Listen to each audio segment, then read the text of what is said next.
की जो बात हुई थी, या हम कह सकते हैं जो एक कॉन्फिडेंस की बात हुई थी, आप किस तरीके से इस चीज़ को देखते हैं? देखिए, भारतीय जनता पार्टी ने और एनडीए ने लोकसभा चुनाव प्रारंभ होते ही मोदी जी के नेतृत्व में भारतीय जनता पार्टी 370 और एनडीए 400 पार के लक्ष्य को प्राप्त करेगा, ये देश को एक स्लोगन दिया। यह देश के आम जन का मंत्र बन गया। हर ओर, उत्तर, दक्षिण, पूरब, पश्चिम, जहां कहीं भी आप जाएंगे तो आपको एक ही नारा सुनाई देगा, एक ही स्वर आपको सुनाई देगा। आम जनमानस के मन में एक ही संकल्प दिखाई देगा, और वह है कि फिर एक बार मोदी सरकार, अब की बार 400 पार। ये केवल अचानक नहीं है। 10 वर्ष के अंदर मोदी जी के नेतृत्व में देश के अंदर जो परिवर्तन हुआ है हर एक क्षेत्र में, चाहे दुनिया के अंदर भारत के सम्मान की बात हो, भारत की सुरक्षा को सुदृढ़ करने का कार्य हो, भारत के अंदर विकास के नए नए प्रतिमान स्थापित करने का हो, हाईवे, रेलवे,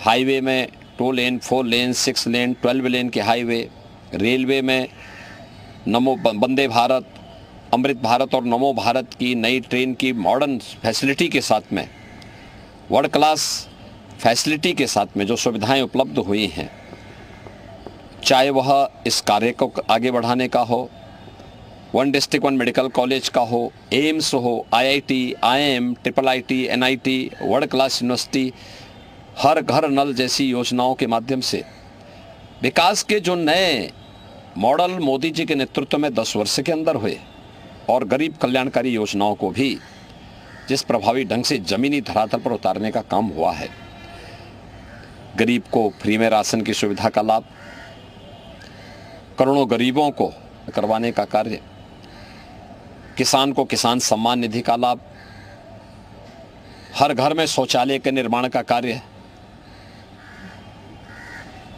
स्वस्थ ईंधन के लिए एलपीजी के कनेक्शन 10 करोड़ से अधिक लोगों के घरों तक पहुंचाने का कार्य, भ्रष्टाचार मुक्त व्यवस्था के लिए डीबीटी और टेक्नोलॉजी का उपयोग करके आम जन तक शासन की योजना का सीधे पहुंच हो, इसको पहुंचाने का जो काम हुआ, विरासत भी और विकास भी, सुरक्षा भी और सम्मान भी, और सरकार की संवेदना गरीब कल्याणकारी योजनाओं के माध्यम से देखी जा सकती है, तो स्वाभाविक रूप से ये आवाज़ जनता की ओर से निकली, और जनता ने ही इसको एक मंत्र बना करके आज आत्मसात किया है।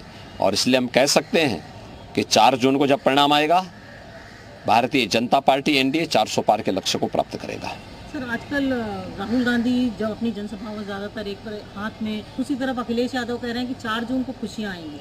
सर, आपकी तरफ से भी कहा गया है कि जो राम भक्त होगा वही सिंहासन पर राज करेगा। आप किस तरीके से देखते हैं विपक्ष के इसको, कॉन्फिडेंस है या ओवर कॉन्फिडेंस है? देखिए, संविधान का सबसे ज़्यादा माखौल कांग्रेस पार्टी ने और उसके इंडी गठबंधन से जुड़े हुए लोगों ने उड़ाया है और आज भी उड़ा रहे हैं।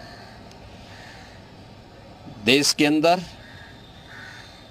स्वतंत्र भारत में अभी संविधान बना ही था, बाबा साहब भीमराव अंबेडकर की भावनाओं के विपरीत जाकर के तत्कालीन कांग्रेस सरकार ने धारा 370 को देश के संविधान में जबरन डालने का काम किया था। देश के अंदर संविधान में जितने संशोधन किए, चाहे अभिव्यक्ति की स्वतंत्रता को कैद करने का कार्य कांग्रेस सरकार के द्वारा पहली ही सरकार में किया गया था, और 1975 को कौन नहीं जानता है, संविधान का गला घोंटने का काम इमरजेंसी के माध्यम से कांग्रेस ने ही किया। अन्य अवसरों पर भी कांग्रेस ने कार्य किए। बाबा साहब भीमराव अंबेडकर बार बार इस बात को कहते थे कि धर्म के आधार पर आरक्षण नहीं हो सकता, संविधान सभा में भी और उसके बाद भी उन्होंने इसका विरोध किया। लेकिन कांग्रेस ने लगातार ये प्रयास किया कि SC ST और OBC को मिलने वाले आरक्षण में से सेंध लगा करके इसमें से कुछ लाभ, कुछ हिस्सा काट करके अल्पसंख्यकों को खासतौर पर मुसलमानों को दे दिया जाए। यूपीए गवर्नमेंट के समय तत्कालीन प्रधानमंत्री डॉक्टर मनमोहन सिंह का एक बयान जग जाहिर है, जिसमें उन्होंने कहा था कि देश के संसाधनों पर पहला अधिकार मुसलमानों का है। यूपीए सरकार के समय जस्टिस रंगनाथ मिश्रा कमेटी और justice Rajendra Sachar committee SC ST और OBC की आरक्षण में सेंध लगाने की कुत्सित मंशा के साथ लाई गई थी। कांग्रेस की आंध्र प्रदेश की सरकार ने और कांग्रेस नेतृत्व की कर्नाटक की सरकार ने OBC के आरक्षण को मुसलमानों को बांटने का बंदरबांट भी किया है वहां पे।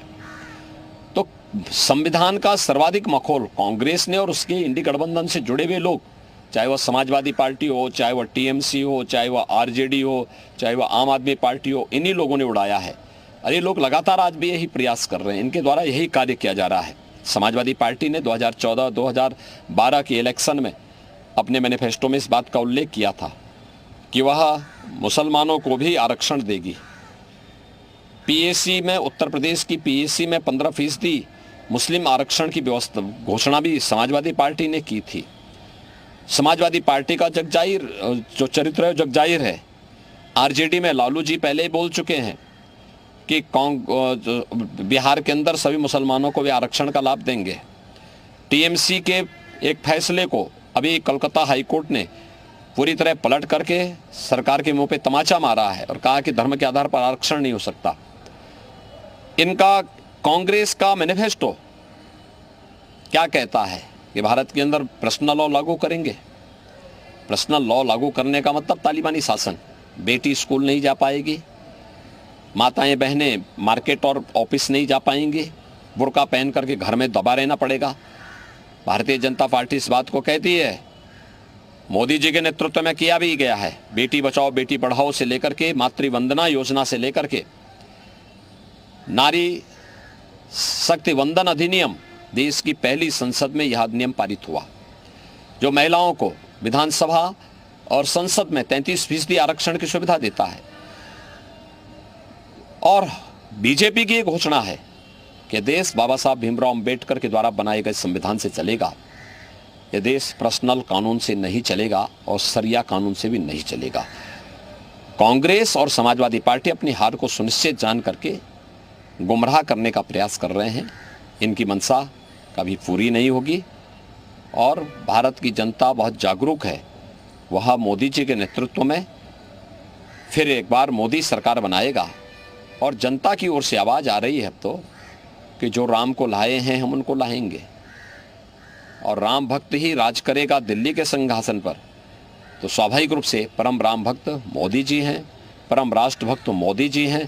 तो मोदी जी के नेतृत्व में NDA और भारतीय जनता पार्टी प्रचंड बहुमत की सरकार बनाएगी और उधर हम लोग जा चुके हैं।